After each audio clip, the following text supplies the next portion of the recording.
Hey guys, I'm here in Lake Bafa and just got back from a really great fish dinner with my tour group, and I had a little Efes beer, then a little Turkish wine, and maybe ended up with a little Rocky. Who knows anymore. Anyway, really fun tour group. A couple sat next to a British couple. They've rescued like 20 guinea pigs. How awesome is that? Okay, anyway, focus. So tomorrow we're going to start at a place called Didyma. And so Didyma was a temple to Apollo. And the name actually means twins, meaning Apollo and Artemis. And it was never really a town. It was always a kind of a place of worship. And the oracle there was second in importance only to the oracle at Delphi.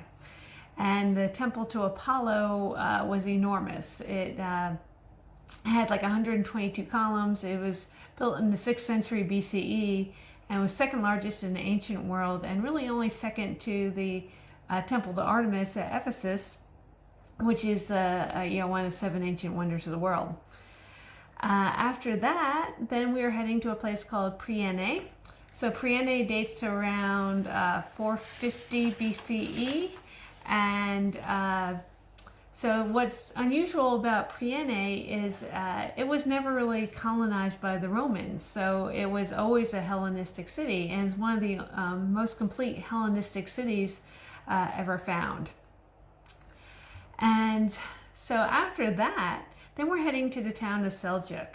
Now Seljuk, this was like the playground of the ancient A-listers. I mean, you had Anthony and Cleopatra, you had Alexander the Great, you had the Virgin Mary, who actually spent the end of her life there. She eventually, whether she died or just kind of was beamed into heaven, basically, in something called the Assumption, which is what the Catholics call it, or Dormition, what the Orthodox call it. But anyway, she was literally like bodily beamed into heaven, apparently, and through the help of a lesser known but very important Saint Scotty. Anyway, also, another important person there was a guy named the Apostle Paul. He caused all sorts of problems there, riots, and if you collect trading cards of places where Paul was jailed, ding, ding, ding, you have a winner. He was jailed there too. Now, apparently, they know he was jailed, basically, supposedly because of these letters he wrote.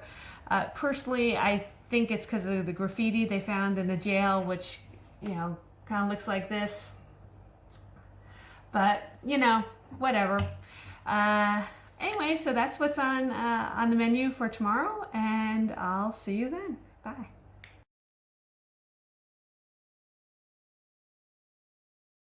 This is the propylaea, the outer part of the temple. You see these just enormous columns.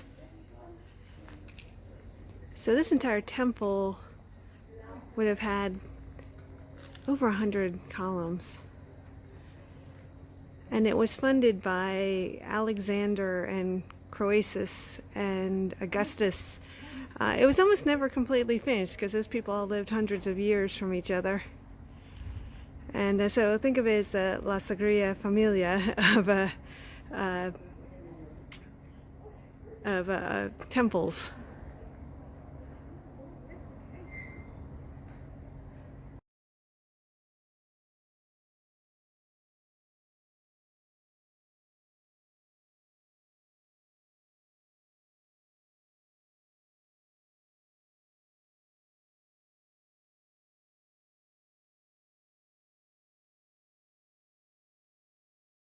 So this is how the priests would enter the temple, through this kind of long sloping passageway.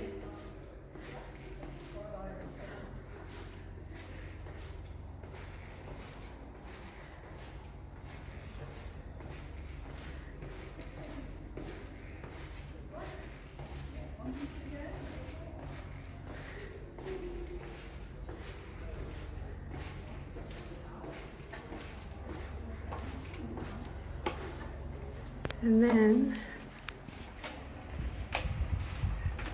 they would get here to the inner courtyard.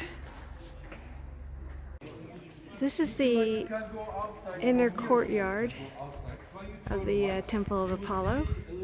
See, it's absolutely huge.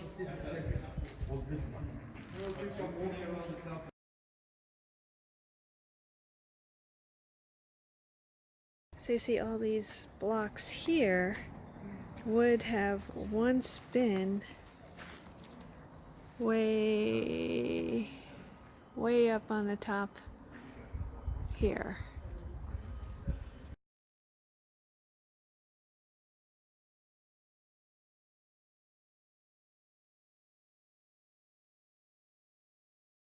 So try to imagine the whole length of this just surrounded by these massive, massive columns.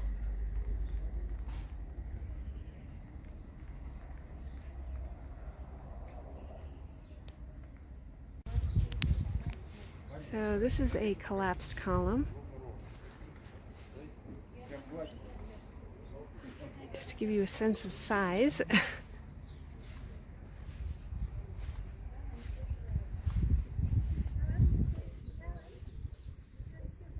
Okay.